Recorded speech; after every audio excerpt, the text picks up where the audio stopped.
Ahojte, ja som Angie, nechty sú moje hobby a rada vás vítam v mojom ďalšom videu. Dnes si ukážeme, ako vytvoriť stavaný baby boomer, respektíve stavané ombre. A keďže ja úplne milujem stavané dizajny a niekoľko stavaných ombrečok som už vytvorila, rada vám ukážem môj postup.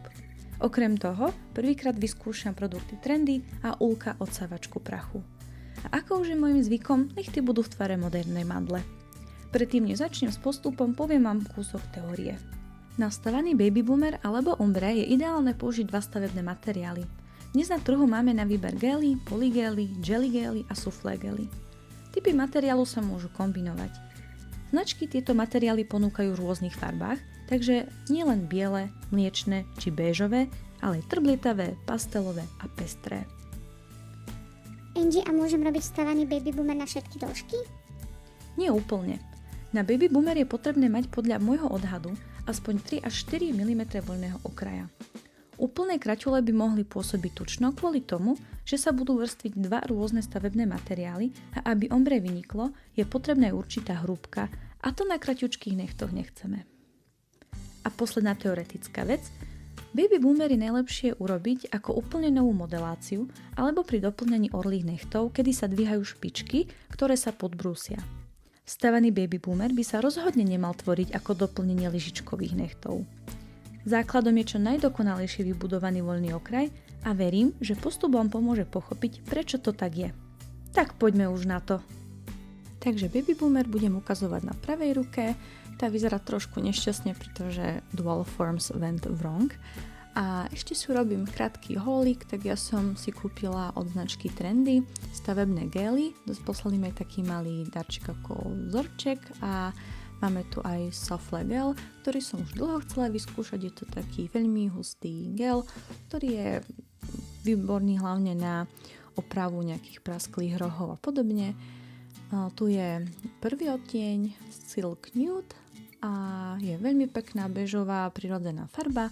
No a tá druhá je viac taká cukričková, taká baby, volá sa Cosmopolitan. No a tento darček k nákupu je tiež stavebný gel z tej istej rady a je to krásna farba, ozaj ako to sa veľmi teším, keď už tento použijem, vyzerá veľmi, veľmi pekne. No a dnes budeme teda kombinovať ten soufflé gel a Cosmopolitan gel. A teraz hurá na postup.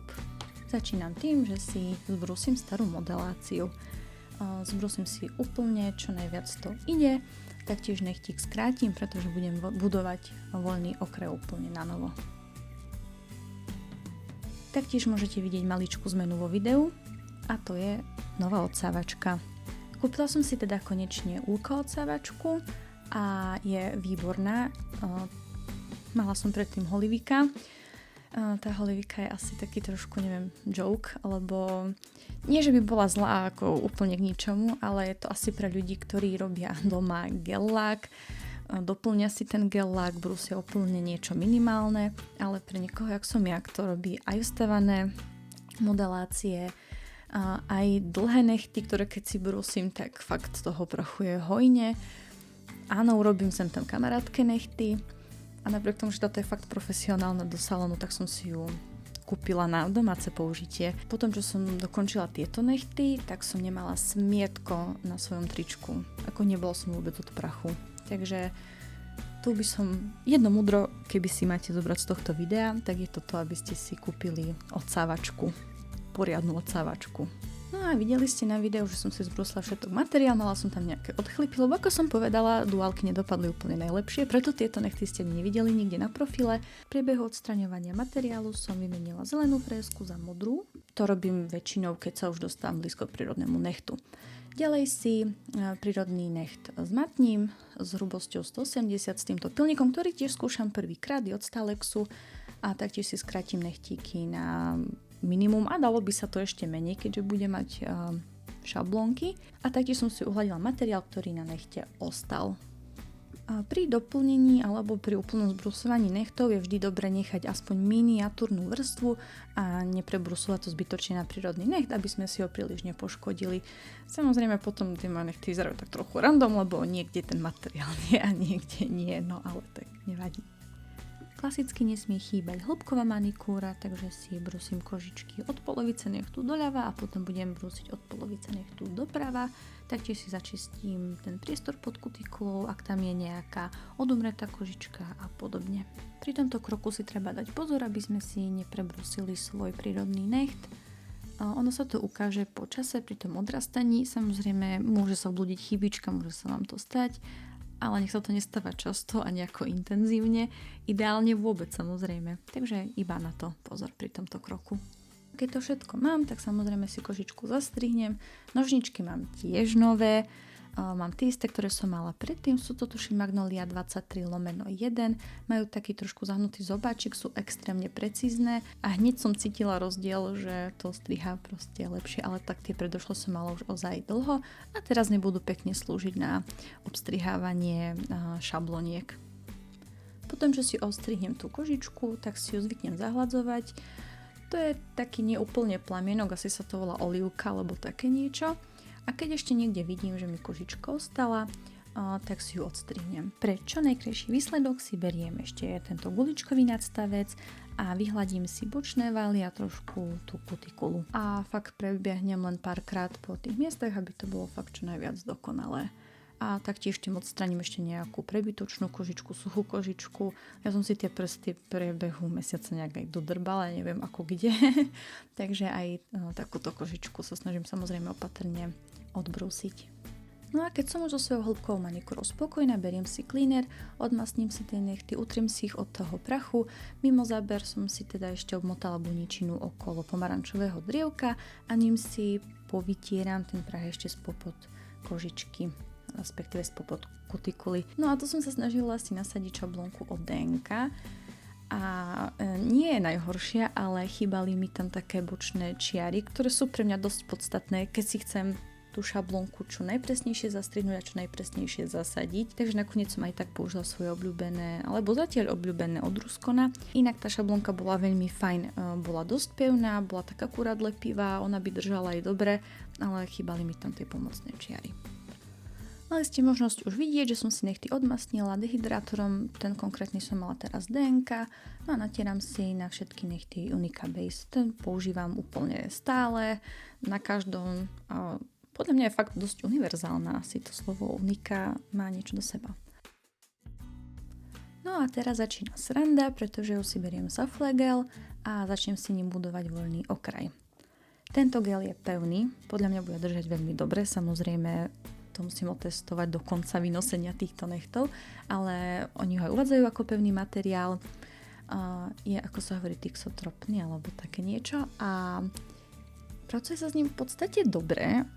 Logicky sa nevyrovnáva, takže na samovyrovnávanie tu môžeme úplne zabudnúť. Čo som aj vedela, som ho kupovala s tým, že je taký a chcela som ho už veľmi vyskúšať. No avšak tu si myslím, že treba mať na prácu s ním veľmi ľahkú ruku, pretože veľmi ľahko si tam vytvorím veľmi nerovnomerný povrch.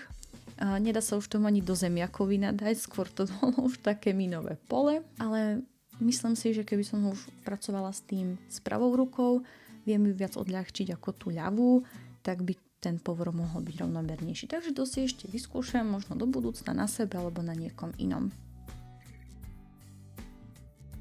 No a keď som s tým výsledkom už ako tak spokojná, tak som si dala tento materiál vypolymerizovať, dala som si dole šablónku a keďže sa mi ešte nejaké miesta nezdali, zdalo sa mi tam málo materiálu, tak som si ho tam dondala. Ako fakt som mala problém vytvoriť niečo rovnomerné. S polygelom by mi to šlo ľahšie, možno trošku rýchlejšie, ale to je podľa mňa sila zvyku. Tam som si ešte vyskúšala, či bude ten Cosmopolitan ozaj pekne sedieť k tomuto gelu.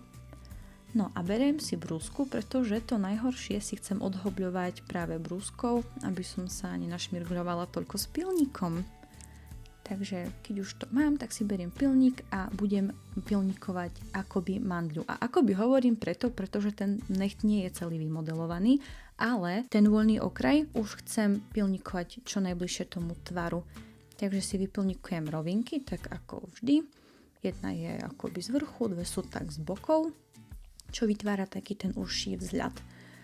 No a na to také hrubšie pilníkovanie používam tú stranu drsnejšiu, teda 100, potom keď chcem niečo douhľadiť, používam 180. Samozrejme s tou stovkou ozaj iba na tie tvrdé materiály, nie na prírodný necht. Inak sa ten materiál pilníkoval veľmi dobre.